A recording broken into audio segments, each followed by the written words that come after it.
Moose. This animal has a large head, a very short neck, and prodigious long legs. He is the largest animal of the deer kind. In summer the flies bite him and make him very uncomfortable. To get out of their reach, he will go into a pond or river, and there he will stay for a long time, with only his nose above the water. He is found in the state of Maine and in Canada. This is an ill-shaped creature with 2 humps on his back, but he's a very excellent animal for all that. He is mild, strong, and patient, and is even more useful than the cow or the horse. He is a very common animal in Asia and Africa, where the people have large flocks of them. They make use of them in traveling across the desert, make butter and cheese of their milk, and eat their flesh. These deserts are barren, sandy grounds which produce no trees and no grass, and where there is no water for many miles. The patient camel travels day after day over these vast deserts and will sometimes go more than 100 miles without food and without water. It would be impossible for the people to cross these deserts were it not for the camel. It is... Okay, pause that one. Starting a new line here.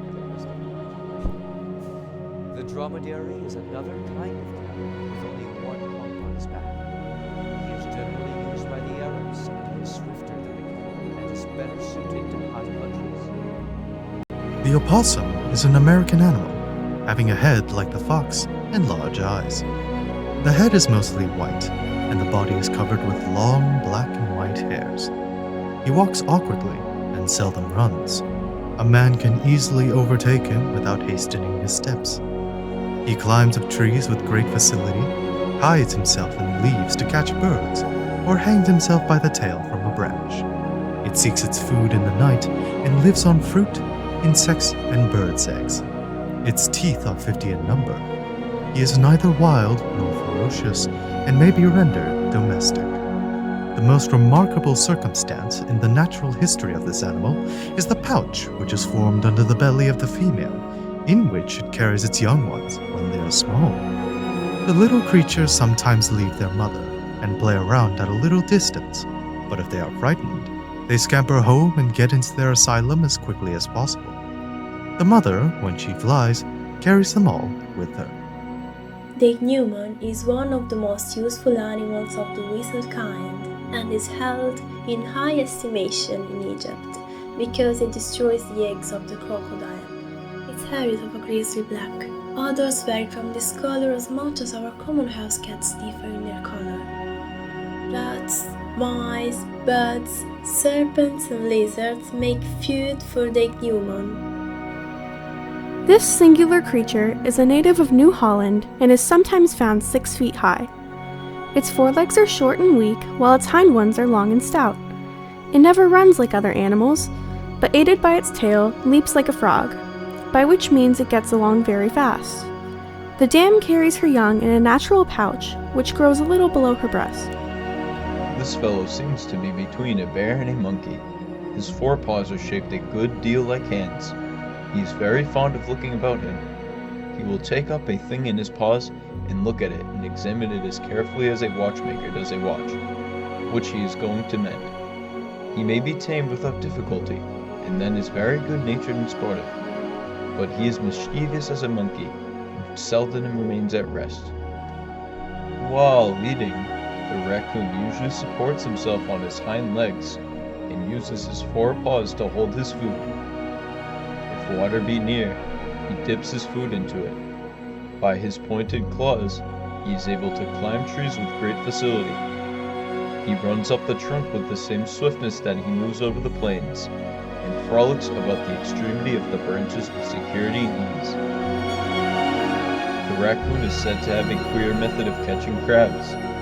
He goes to the water and sits down upon the bank, letting his tail dip into the water. By and by, a crab comes along, and thinks he has found something to eat. So he opens his claw, and takes hold of the raccoon's tail. The raccoon feels the bite, and suddenly twitches his tail out of the water, of course bringing the crab with it. Cat.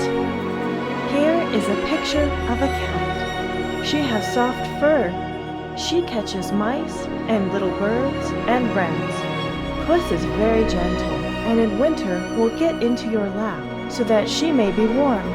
But you must be very careful, for if you tread on her tail, she will bite you. Here is a dog. He is a very handsome animal. He is very lively and loves his master. He is very different from Puss. Puss goes skulking about upon her soft feet, making no noise. The dog, on the contrary, jumps and scampers and bounds and barks. Puss always goes alone. The dog loves company and delights to be with his master. It is very pleasant to go with a dog into the woods on a bright summer morning. Then he is all life and animation. His tail and ears are erect, his eye is very bright, and his countenance full of pleasure and sagacity.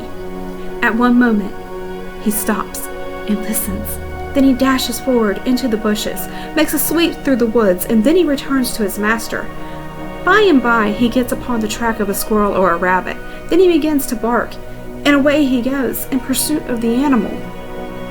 He will sometimes lead his blind master about from place to place, as shown in the picture below. Number 15. Porcupine.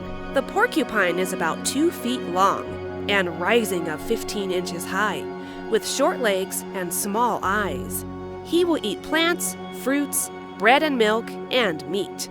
His body is covered with hard quills, sharp at each end, and about a foot long. When he is angry, he raises them up, and as they are sharp, it is then dangerous to attack him. He kills snakes by rolling himself up into a ball, with his quills sticking out in every direction, then tumbles over the serpents and pricks them to death. The rabbit is a very pretty animal, and loves to live about the house and barn, in a state of friendship with all around it. It has no defense but to run away, and so harmless and innocent is it, that no one can have the heart to do it an injury. It feeds upon clover, apples, and other fruits, and will often sit for hours in some snug-covered place, quietly chewing its cud with the greatest satisfaction. There is another kind, which runs wild in the woods and fields. The rabbit is a very pretty animal, and loves to live about the house and barn, in a state of friendship with all around it. It has no defense but to run away, and so harmless and innocent is it, that no one can have the heart to do it an injury.